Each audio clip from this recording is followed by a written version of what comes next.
think I have got a hoarding problem when it comes to picture frames. I've got all these grand ideas, but the problem is I have actually not done hardly any of those ideas. So if you're like me and you've got a big stash of picture frames, then this video is for you. Let's get started. So this frame had seen better days, so I decided to take it apart. It was a really nice sturdy frame too, which is great to use. This is a project that I've actually been wanting to do for a while. There's several different ways to do it. I tried to do it in a way that was quite simple. So as I mentioned, since this frame is nice and sturdy, it's actually going to make this project stand up a whole lot better. And it just makes it easier to put the project together. So once you've taken it all apart, you can set the image and the backing and the glass aside. I took this outside into my garage and I painted it with this spray paint from Rust-Oleum in the Hunt Club green color. I gave it 2 coats, allowed it to dry really well. Once it has cured, I can then work on it. So you can see I flipped it upside down. I needed to fill in the bottom edge of the backside of this frame. I'm filling it in with some wood dowels that I had on hand. You could use whatever you have. It really depends on how your frame is structured. Will determine how to fill in that backside ledge. That's typically where you would have your glass, your image, and your backing. But I am not going to be using all those pieces, so I needed to fill in that bottom edge. I cut it down to the dimensions that I needed. And like I said, I'm using 2 of these square wood dowels and it was perfect. I was really happy with how well that worked.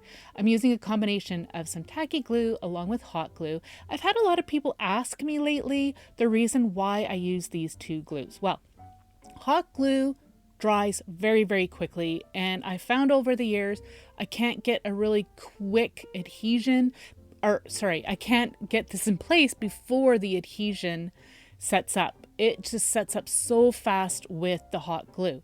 So I have learned if I combine both a wet glue and a hot glue, it will allow me to move it a little bit, press it into place without that hot glue setting up so fast before I can put it into place. The hot glue will set up quickly to allow you to let it go so you don't have to sit there and hold it in place for very long. One thing I will say is that if you do it this way, you do have to work quickly because, of course, like I said, the hot glue works quick. Okay, so right here, I'm adding a bit more hot glue. That will help just stabilize everything into place. So I'm going to allow the glue to set up. And then I'm going to now take a wood sign that I picked up from Dollar Tree. You may not have to do this step. You might have a little piece of wood on hand that'll fit the inside of your frame. I'm measuring the front insert here, and that is the width I am going to be cutting down my wood sign here. I actually use these a lot, and I find that you can just use a steel ruler and a cutting knife to cut through it, which is really great. You don't have to use any power tools for this project. But of course, if that's something you enjoy doing, then by all means, go ahead and just go sorting through your lumber and pick the right size for your picture frame. So once I've got my measurements figured out, I'm now going to use a hard surface.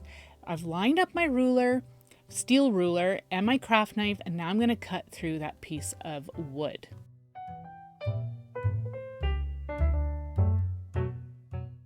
Once you've cut through it enough, you should be able to just snap it, and then you are going to have to sand that edge because it will have some slivers and it will be a little bit uneven, so you just want to even that up by sanding it off. So before I move on, I thought I better check to make sure I had my measurements right, and turns out I didn't. I was a little bit off, just a tiny bit. So what I'm gonna do is actually just use my craft knife and just kind of shave a little bit off of the end. And I'm also going to use my sanding block to smooth that out and also help to remove a little bit of that end as well. Be aware of that. There is a fix if you are like me and you actually accidentally measure wrong.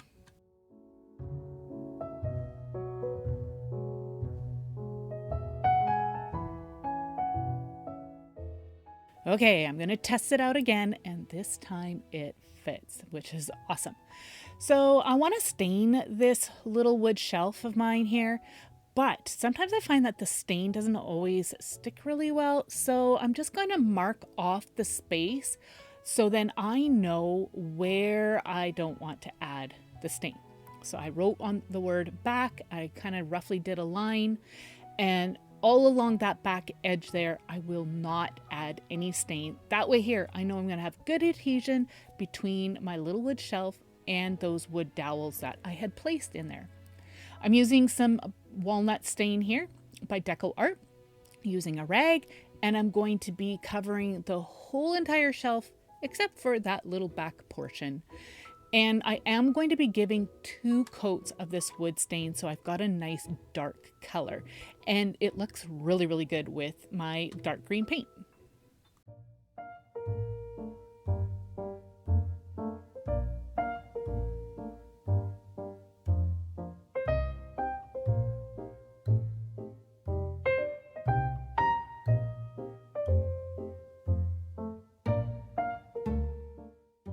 So I set it aside, allowed it to dry well, and now working on a nice flat hard surface.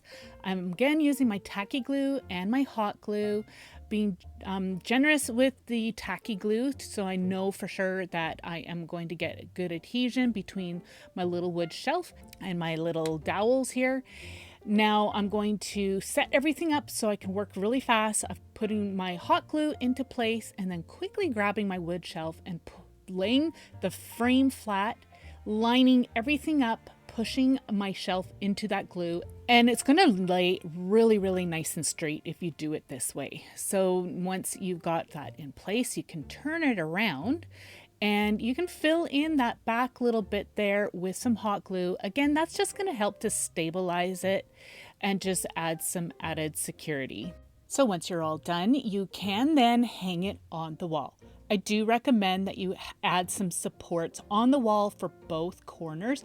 That will prevent the picture frame from going lopsided when you place something on the shelf. But I love this. It's been something I've wanted to try for a while, and I'm really, really pleased with how well it turned out.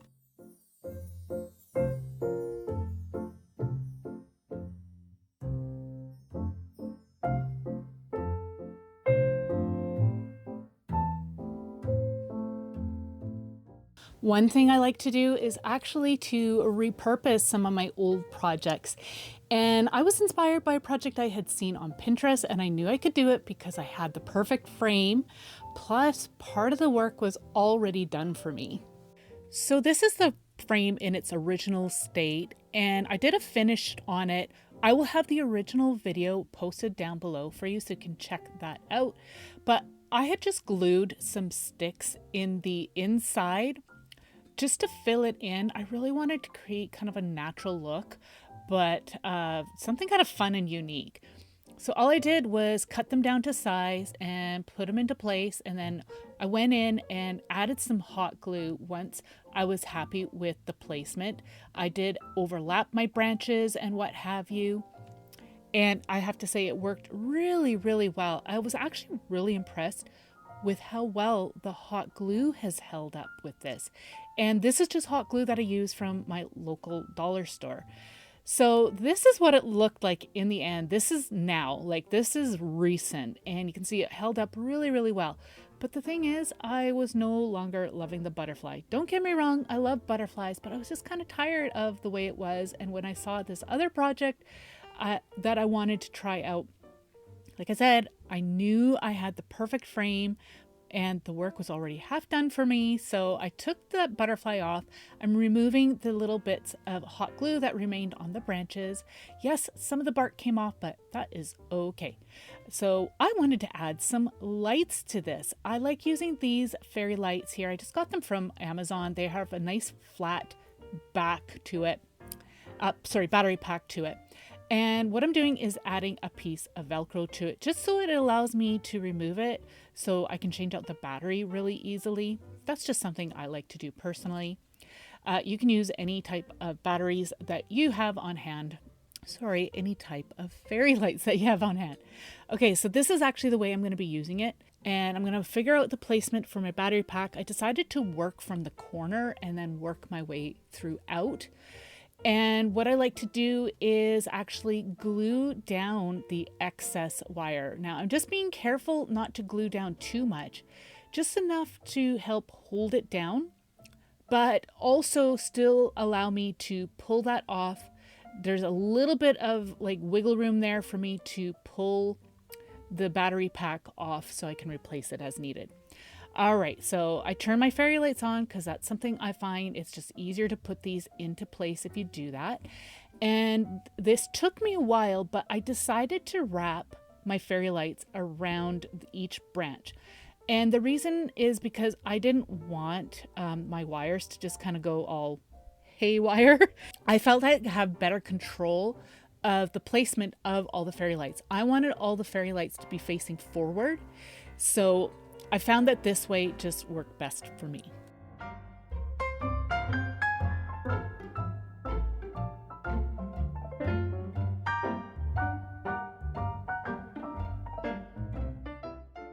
So if you don't want to take the time to wrap each branch, that is okay. I'll show you, you can just kind of mound your wire all over the backside. And then you are going to have to like just put some branches into place to help hold that wire down. But just keep in mind, you are going to see those wires kind of going all crazy. And that's totally fine. Like it looks really good too. But for me personally, like I said, I just wanted better control of where the lights went. So that's why I chose to do it that way. Okay, so I've got all my lights in place and I decided to add just a few more branches. I felt like it still had a few blank spots. So I'm just going to go ahead and just trim some down. And I also thought I should mention that I do have a lot of foraging videos for you to check out if you are at all curious as to how I go about foraging and how I prepare my branches for crafting. So I will have that link down in the video description and up in the iCards here for you to quickly access. But pretty much all you need to do is just put them in a low temp oven to allow them to dry. That will kill off any like little critters that you may have or any mold spores. Another thing too, I do recommend is that you find branches that are really, really nice and sturdy and like a harder wood. I don't know the name of the shrub that I get these particular branches from, but they've always worked well for me. I've always been happy. They're really nice and strong and really great to work with. So once you're satisfied with the placement, then all you have to do is put it on display. I thought it would be really fun to either put it in my bedroom or up on the fireplace mantle, but I love how it turned out. And like I said, it was great that half the work was already done for me.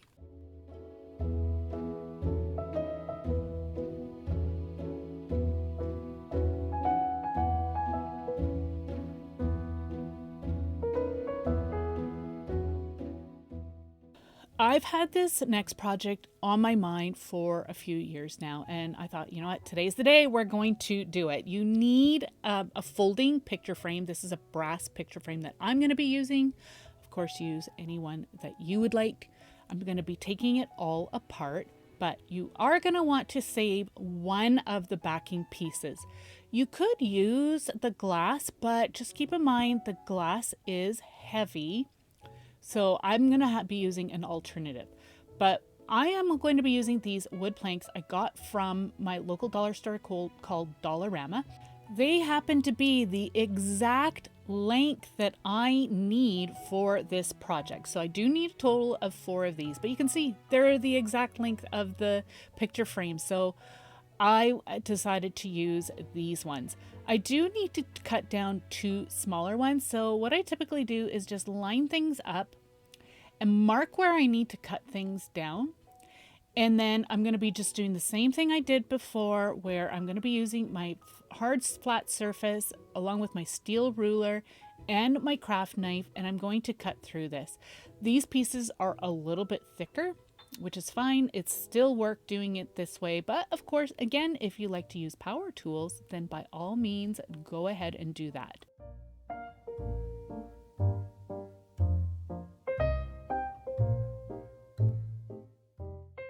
So I did prep 2 small pieces, and they are actually going to be going on the inside edge of our long pieces, just like you see me doing there. can see right here, I'm going to be gluing those smaller pieces on the inside edge of the longer pieces. Again, using my tacky glue and my hot glue just for some quick adhesion while this glue sets up. I'm telling you, this actually works really, really well, just so you know. Using very little hot glue allows me to have enough time to line everything up and get it all nice and straight and allow me to push everything together, yet the hot glue allows for me to let it go so the glue can set, which is really great. So I'm going to go ahead and continue to add the rest of my pieces, gluing them all together, and then I'm going to allow it to just set for a little bit.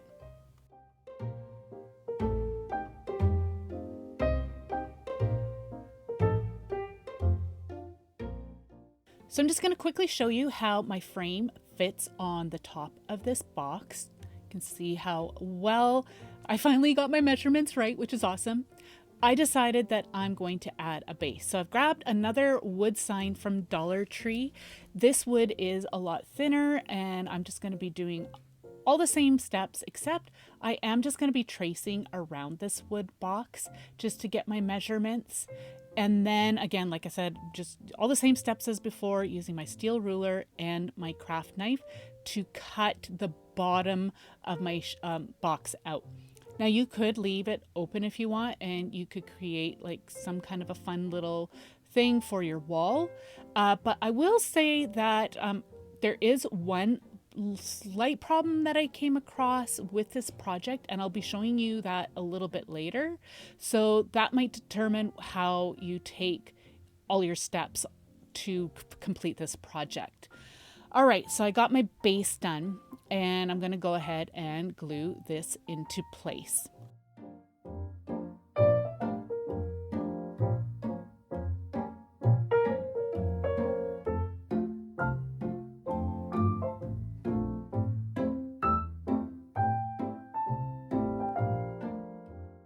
So this time around, I had a little bit of glue oozing out, so I'm just going to clean that up. And for a more added just strength to this little wood box, I'm adding some hot glue to all those seams on the inside. And I am using my bone folder just to smooth that glue out. This really does make a difference, I find. It just helps to stabilize everything. All right, so now it's time to paint our box. But again, I just wanted to show you how this is looking. I love it. I wasn't sure how to paint it, so I did a sample swatch here. And I've got like spun gold, iced espresso, and then I actually layered the two together. And I ended up going with that. I added the iced espresso first and then went over top with the spun gold, and I really liked how that looked. It actually paired up really well with the brass frame. So I am using a soft bristle brush, and I'm going to go over the entire box with the iced espresso metallic paint. This is put out by DecoArt. It is a beautiful color. And then I'm just going to quickly clean off my paintbrush, and I'm going to just show you here how I'm going over top with the spun gold. And I do allow it to dry in between each coat.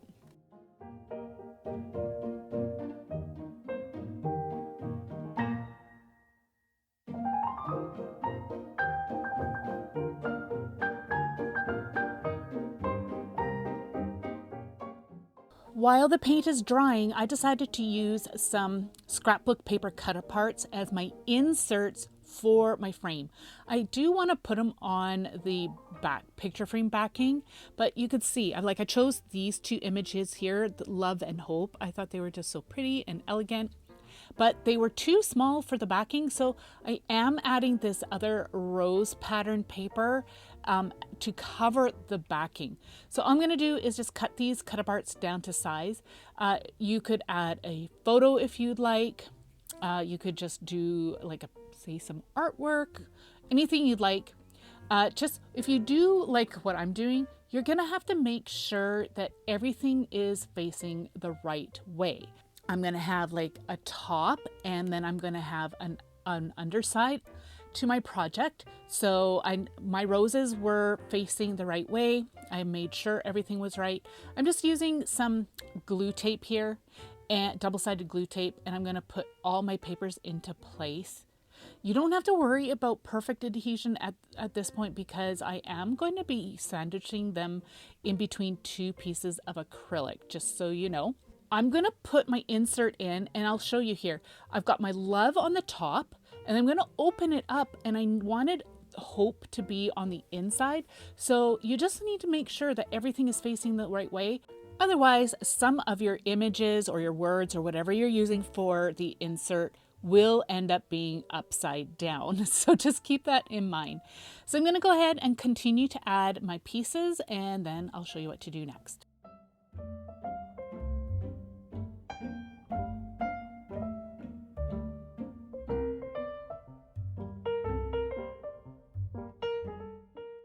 One thing I thought I should mention, once I have my background paper in place, I am putting the insert into the frame.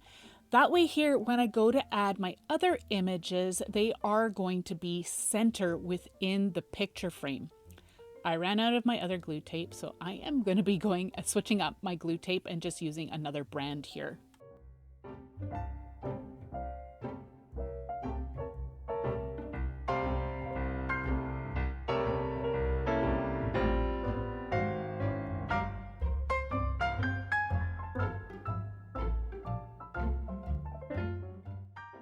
Okay, so my insert is all done. I am going to just remove it for now because I don't want to accidentally get any glue on it.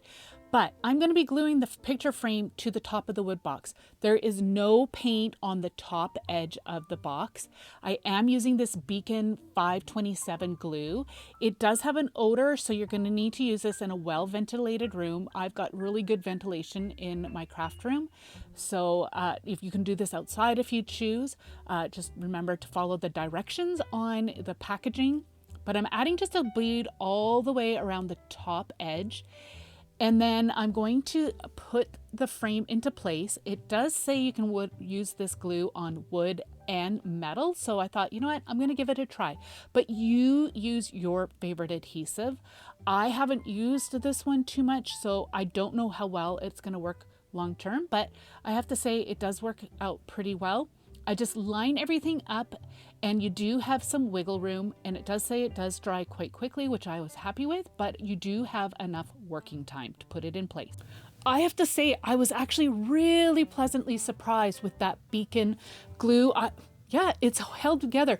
Plus, I was actually putting a lot of pressure on those frames when I was trying to insert the glass into the picture frame lid instead of using the acrylic sheets that I ended up buying, and it stayed intact. So I don't know how well it's going to hold up long term, because this is actually the first time I've used this adhesive for a project like this, but so far I'm really happy.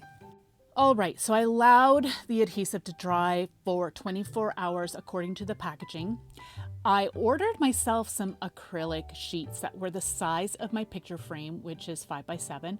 I know you can get acrylic sheets at Dollar Tree, but they were 4x6, and that was not going to fit my frame, so I did have to order off of Amazon. But you'll have to just look for yourself, and it will all depend on the type of frame that you use.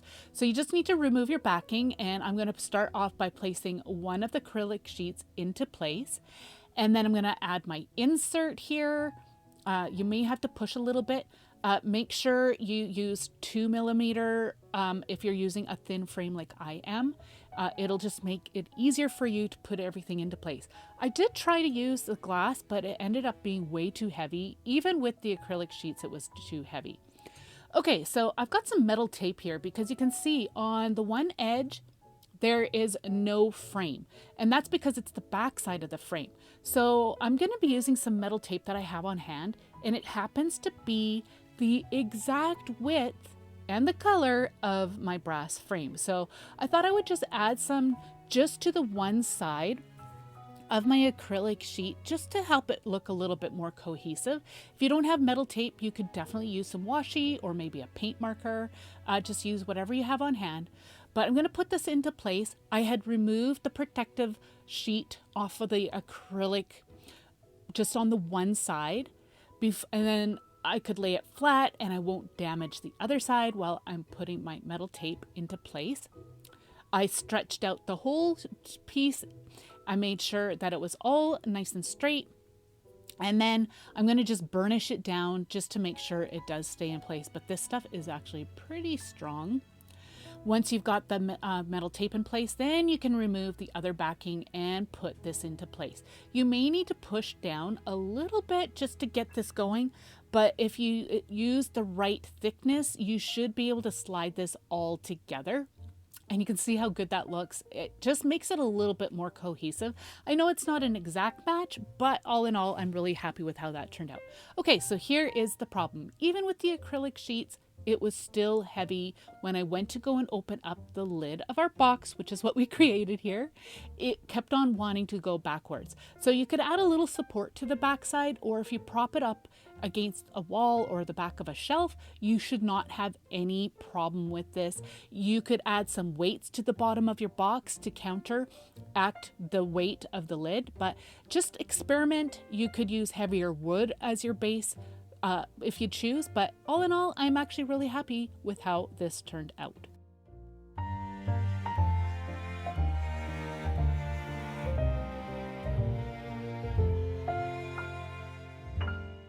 Okay, this next project, I admit, I actually really struggled with it, but I was just so determined to do it.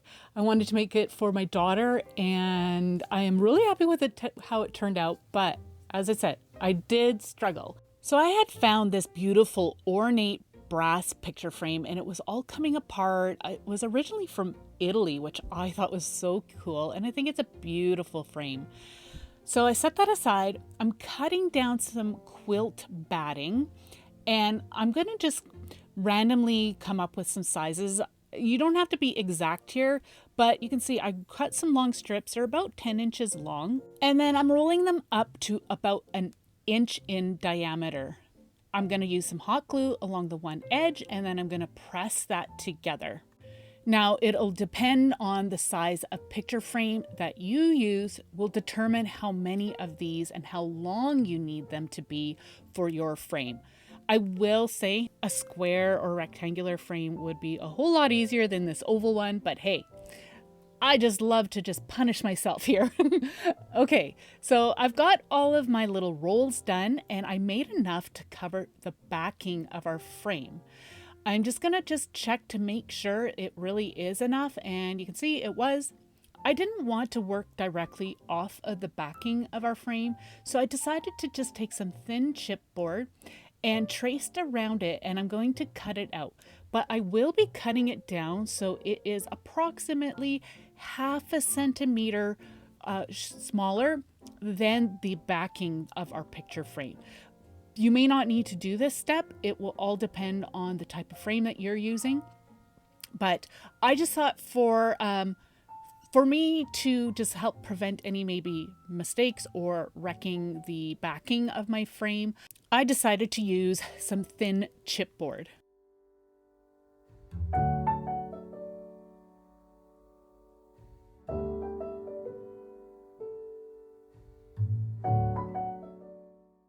So you can see here, it's about 1 centimeter from the edge.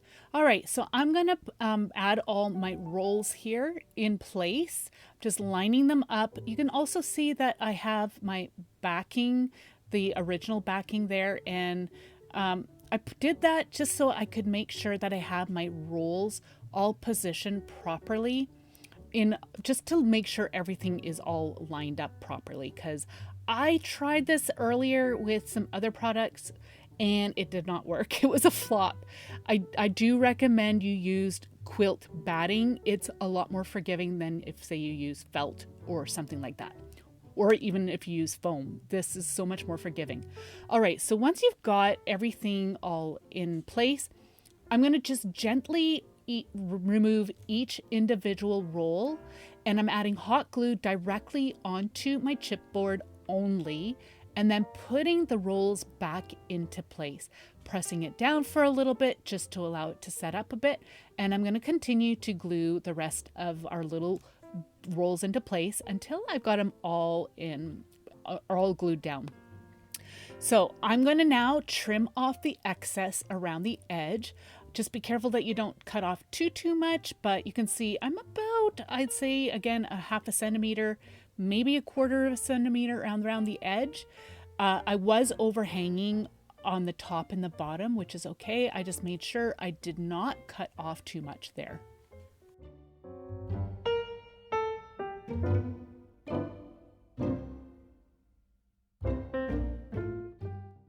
So I cut down some green velvet, about 2.5 the length of our backing. I'm going to lay down the fabric. You want to make sure it's about 2 inches or more, overhanging the top. And then I'm going to be working from the top down. And so I've added some glue in between each of our rolls. I'm using hot glue here. I also have a slim craft stick. And I'm placing my fabric back over, and then using the craft stick, I'm going in between each of my rolls and pressing the fabric into the glue. But you have to make sure you actually did contact the glue and fabric together. And I checked, and nope, I didn't. I accidentally covered up the glue with the other roll. So I'm going back in, I'm adding hot glue again, and this time around, I'm trying to keep the rolls separated so then I can get my craft stick in there, and then I'm using my fingers to press that fabric into the hot glue, and that worked a little bit better. This was the tricky part, admittedly. You could try an alternative where you could make your roll and then you could pre-cover the roll with your fabric if you choose, but that will make things bulkier. And since my frame was thin and I didn't have a whole lot of working room on the back side of my frame, I was trying to get this as thin as possible. That's the other thing. This fabric, it was thinner, but I will say that it would probably be easier if you did use a really thin fabric. This is a green velvet that it is a thinner one, but yeah, I think next time I do this, which I actually do because I want to make one for myself, I'm going to experiment a little and try making this with a different frame and also perhaps a different type of fabric. We'll see. I am still really happy with this one, but it was tedious and it was a little finicky. I will say that using a rectangular or square frame would probably be a whole lot easier for this project. I did struggle a bit using the oval frame, especially once I wrapped the fabric around, but you know, I love a good challenge. So once you have your fabric all glued down in between each of your quilt batting rolls, you can then start to tack it down around the edge. I'm starting at the top, and I'm just being sure that I'm not compressing the batting down too much when I start to glue things down. You do want it to be puffy, but you just want to make sure that you're not compressing it down so much that they're not going to be about the same height. So just keep that in mind. So I'm going to just go ahead and use my hot glue to adhere that because I do want quick adhesion at this point. So it's just going to, again, take a bit of fiddling to get this all wrapped around. I know I haven't trimmed off any of the excess yet because I wanted to get the top and the bottom in place first. You can see right there. I thought I had good adhesion in between the two rolls and I didn't. So I had to go back in and fix that. So that's why I didn't want to trim anything up yet. But I checked all the other ones off camera and everything else was set in place. So yeah. Why do I do this to myself? I don't know, but I will say, like, I'm so happy with the end result. It actually looks absolutely gorgeous. And I told my daughter about it and she's so excited. She's away at school right now, but she's super excited to see the project. All right, so I'm just going to test it out here to see how it looks. Looks great so far. Now I'm going to go ahead and trim off the excess. I'm going about 2 inches away from the edge of the backing.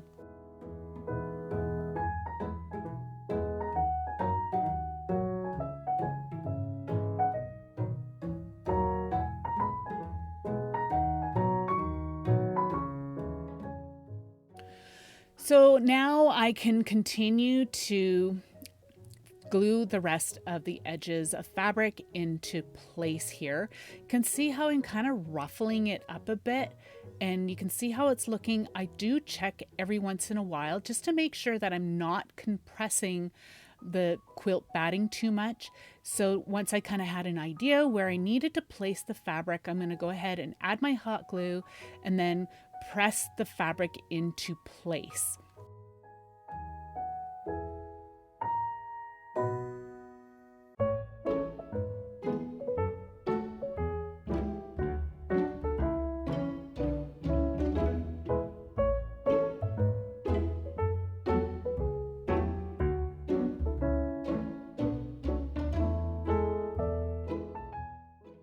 This is going to be a little bit bulky, I will say, but I managed to get this to work really well, surprisingly.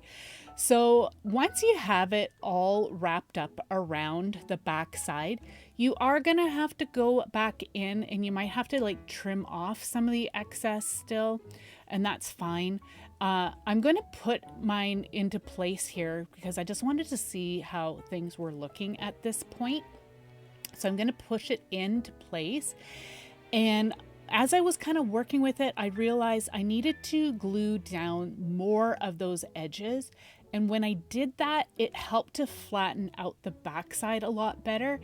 So I was going underneath some of the folds and adding some glue, going underneath some of those ruffles, adding some more glue. And I'm not adding too much glue that'll add bulk. You can see I glued that wood plate piece in place here in the center because I wanted to try and keep it somewhat flat so I could add the backing now onto the fabric piece that we have. And I wanted it to be somewhat even. So I'm using, again, a combination of some tacky glue and some hot glue.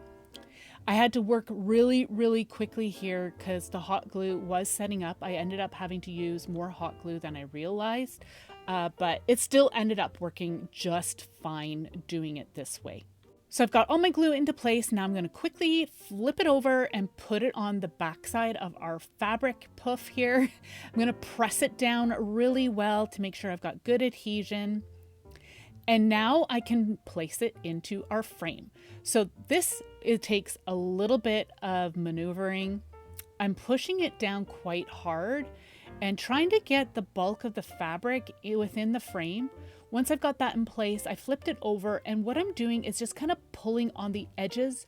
That's gonna pull the puffs and the fabric that are caught up under the edge of my frame. It's just gonna pull it up and just remove some of the bulk that's underneath. It's also going to pull the backing closer to the frame, and it'll just create a better puff as well.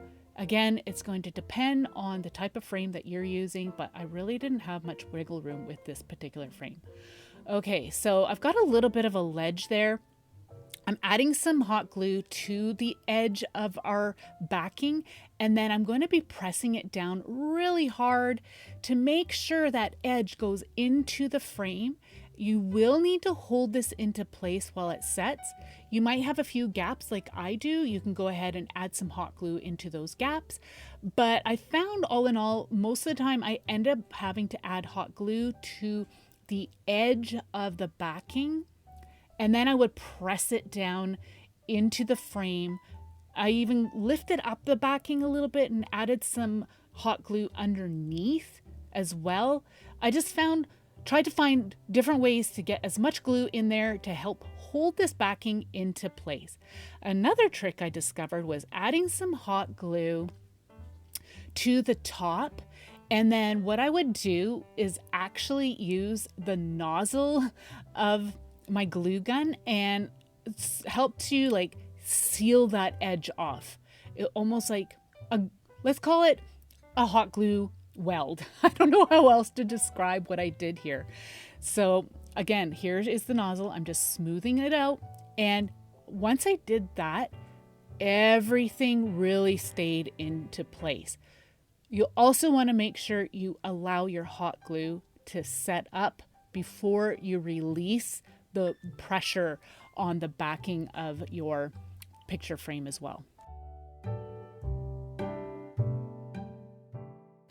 So once you've got all that done, you could add some fabric to the back and some trim around the edge to hide all that glue, just to clean it up. But now all you have to do is add some rings. Yes, this is a ring holder. You may have seen this project before, and I have wanted to try this out for quite a while. And I wanted to do this as a surprise for my daughter. And I know she's gonna love it because she loves green velvet. She also loves brass frames. You can hang it on the wall if you'd want, or use it as a tray on your desk or bookshelf, whatever. But I'm really happy with how this turned out. It is absolutely gorgeous. Even though it really was a lot of work, I'm still so very pleased with how it turned out. Check this playlist out if you're looking for more ways to bust through your craft supply stash. It is full of inspiration. I want to thank you all so much for joining me today, and we will see you in the next one. Take care. Bye.